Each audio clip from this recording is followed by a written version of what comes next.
Hey, this is Nathan here, you're watching Robomasters. So we got a very special video today. We got the Roomba E5 versus my whole house cleaning. I have a 2,800 square foot house and we'll see how well the Roomba E5 can navigate. But before we begin, I want to give a special shout out to iRobot for sending me this Roomba for free in exchange for a review. But of course I'll keep my opinions and biases aside and I'll show it as it is. Alright, we'll see how well this little guy can do.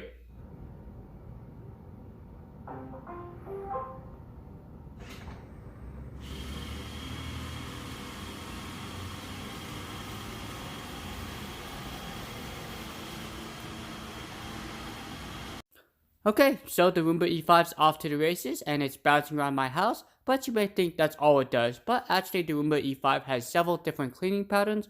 One, it can do a back and forth cleaning pattern or more of a random pattern. Also can do a wall following pattern, kind of like this, where it kind of gets around the edges. Does this for about 30 seconds or so, and then it will resume back to one of its other cleaning patterns, either a back and forth cleaning pattern or a more random pattern. Okay, so I'm going to show you a quick clip of a Roomba E5 picking up excessive dirt. Right away, the E5's dirt detection system picked up the excess dirt and spun in a circle. Okay, let's get back to the main footage.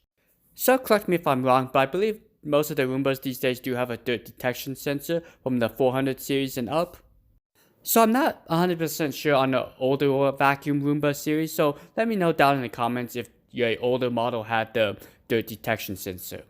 Okay, so what other features does this robot vacuum offer? Well, the E5 also offers Wi-Fi, kind of like its sibling, the 675, also has a dual extractor design, but unlike the 675, they actually moved the vacuum motor into the housing of the robot vacuum, so it provides a quieter operation. Also, it allows the dustbin to be rinsed out with warm or cool water, and with a mild detergent, very easy to clean out the dustbin. Just make sure you remove the filter.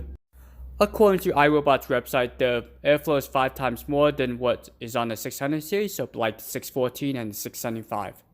So the Roomba i7 and the Roomba E5 share a lot in common. They have the same body style and shape. Also, they have the same cleaning system according to iRobot, and also the battery life is comparable. I got about exactly 90 minutes as stated with iRobot. So the Roomba E5 is great for singular rooms or rooms that are adjacent with each other. So for example, I was living in a one-bedroom dormitory when I was going to college, and I had a Roomba, I believe 500 series. Great little robot, had a little smart remote control where I can schedule on the robot. But I loved the random cleaning pattern because it did great covering the areas more than once, and since it was a small dormitory, the Roomba did great picking up a lot of dirt and debris.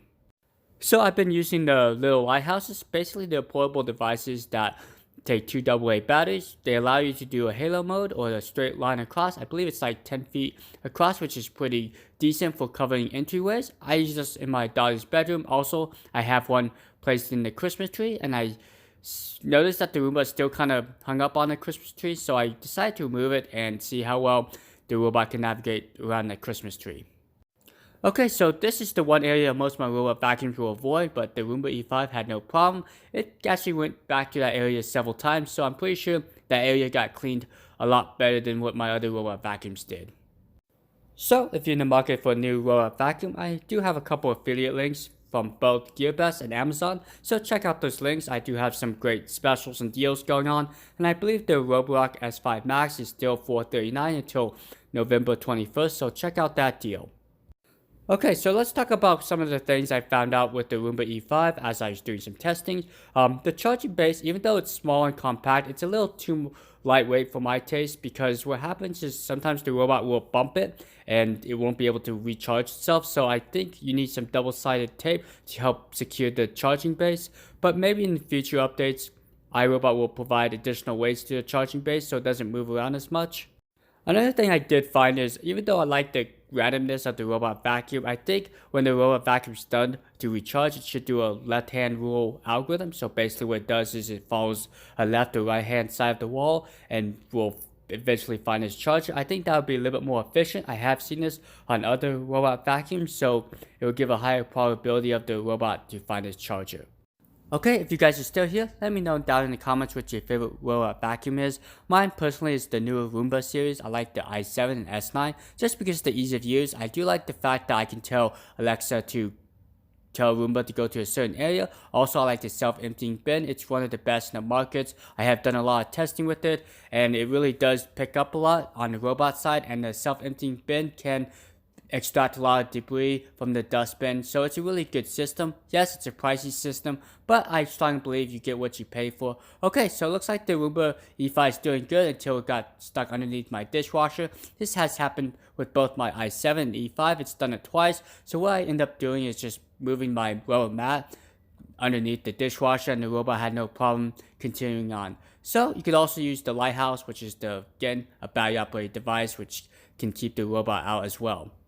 Some of the features you can do with the app is you can tell the robot to start stop. You can also check the history, see how long the robot cleaned. It's a very good detailed history. It tells you if there's any dirt detection activated. Also, the app will allow support for Alexa and Google.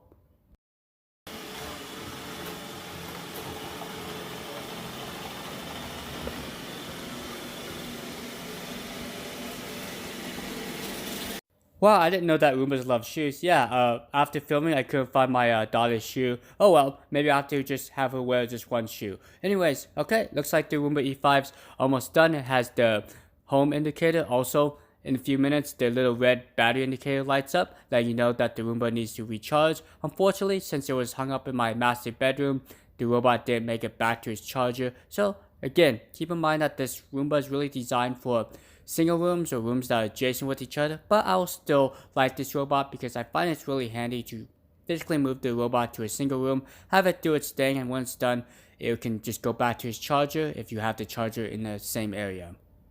So, if you like this type of video, please smash the like button. Helps me gauge if this video is popular or not. Also, if you're new to my channel, welcome. My name's Nathan. This is Robot Masters, where I do a lot of crazy challenges with these cool robot vacuums. I do unboxings, teardowns, tear-ups.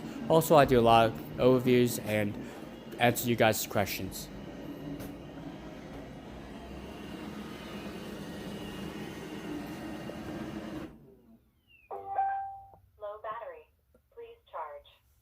Alright, what do you guys think? Yes, so the Roomba E5 got stranded here in my master bedroom.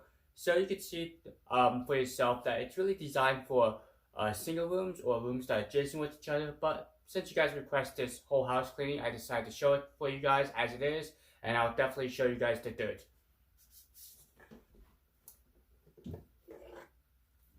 You guys can have a quick look in the dustbin.